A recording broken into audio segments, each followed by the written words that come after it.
Land of the Lustrous is a bizarre yet beautiful series. It's one of the most unique mangas I've ever read. Fuck off, Steven Universe, no one likes you. It's a bizarre series, filled with gut-wrenching action, calm, sober scenes, and mystery that dates back all the way to the story's beginning. The series does not start off with a monologue, no, none of that. It just sets you into this gorgeous world, shows you panning shots of the gem's school, vast seas of bright green plains, and our beautiful little flowers roaming around.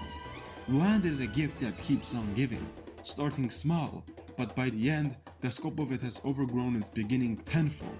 It tackles so many different aspects of life, and this slow escalation feels natural. Each arc seemingly flows from one to another, almost feeling like a collection of movies. Only time when this series does not feel like a non-stop joyride is when it time skips, always starting with a fresh new story plot point and, ironically enough, a drastically different main character each time.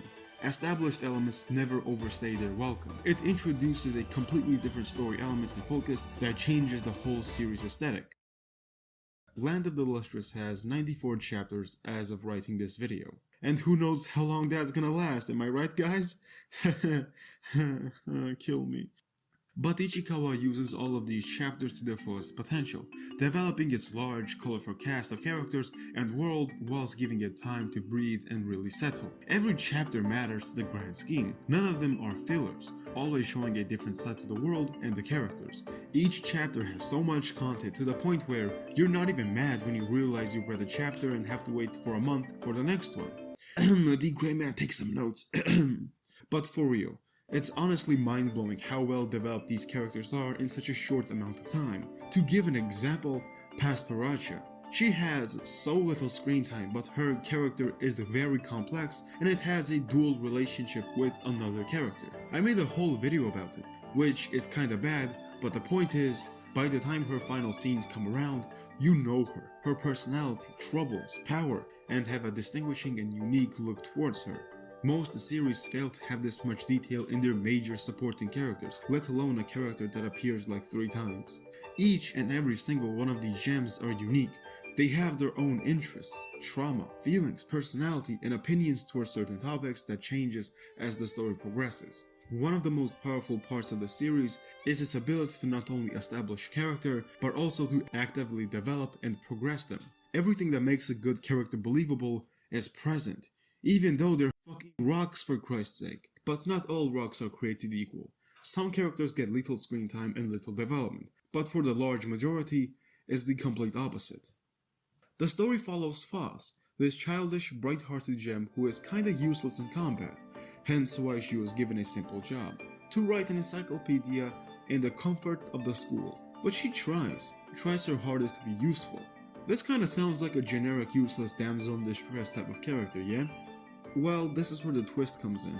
And what makes this aspect actually meaningful is how she gets people around her killed. Her actions have consequences, changing the world around her whilst it changes her. The world is far from forgiving. Make a wrong move and you will shatter. Every single arc serves to not only drive the story forward, but also to drive her character forward.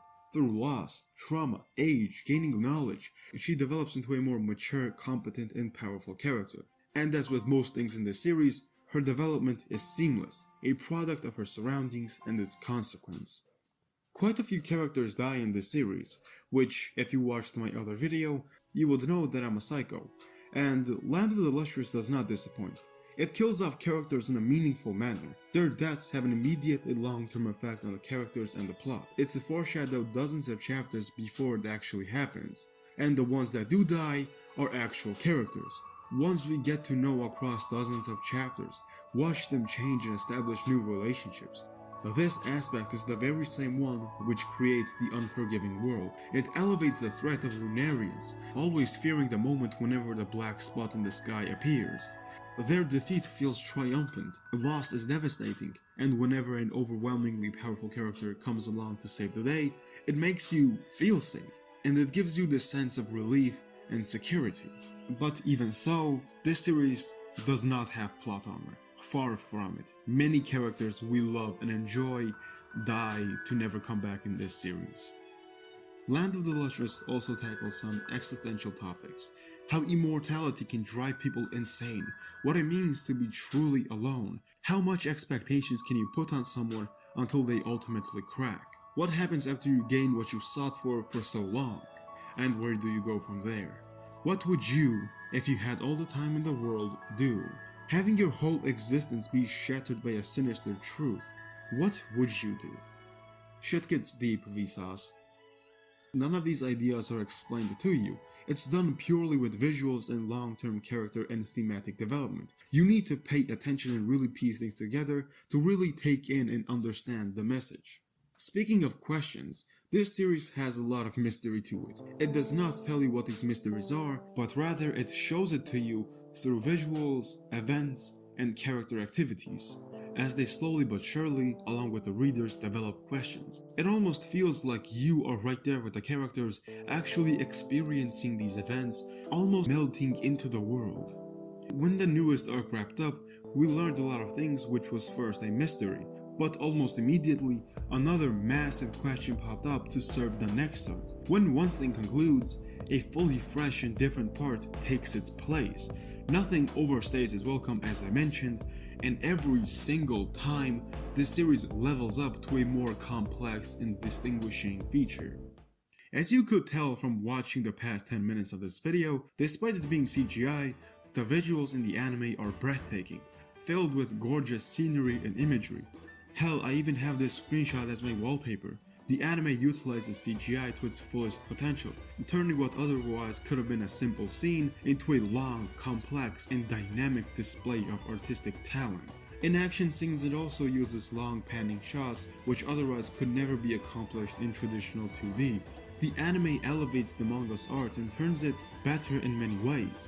One big problem with the manga is how the gems are actually meant to be colored, but since the manga is monochrome, you can't have color. So the most distinguishing aspect of these characters are lost, making it hard for a new reader to really distinguish characters, since a lot of these gems have the same clothing and body type. There are some exceptions, like Phos, Rutiel, Pasparacha, ones who have more distinguishing features to them. Hair, outfits, general facial construction, etc. But for the vast majority, it could be hard to really gauge which character is which. Land goes with a more bleach approach to its designs, some very standout distinguishing features on a shared backdrop, and I absolutely love it. The anime pulls this look off incredibly well. But that isn't to say the manga doesn't, we'll get into it soon. The OST is one of the best OSTs I've ever listened to. Most of the songs invoke some sort of emotional response from you. You know when a song is going for a direct emotion. Most of them are orchestral. It has a lot of variety to it. Whenever it wants to, it can be calm, chill, relaxed, and by a drop of a hat, it can become some of the most epic battle OSTs ever. Better than most epic OSTs out there. Like, this actually slaps hard. Now for the actual manga. The art in Land of the Lustrous is... I'll be damned. Sometimes it looks absolutely incredible. Whenever Ichikawa wants to grace your eyes with some eye candy, oh boy! Aside from the sakuga, the art is generally consistently detailed, especially in the hair. If you get used to the characters, you can tell who's who just by the texture of their hair, how light differently reflects off of them. Ichikawa does not go for a more gritty, hyper-detailed style, but rather more streamlined, sleek, and at times, simple-looking style. She achieves beauty in her shot composition, always being original, dynamic, and just eye candy without spilling a lot of detail on them. So please, just go and experience this series, anime or manga. It is worth your time.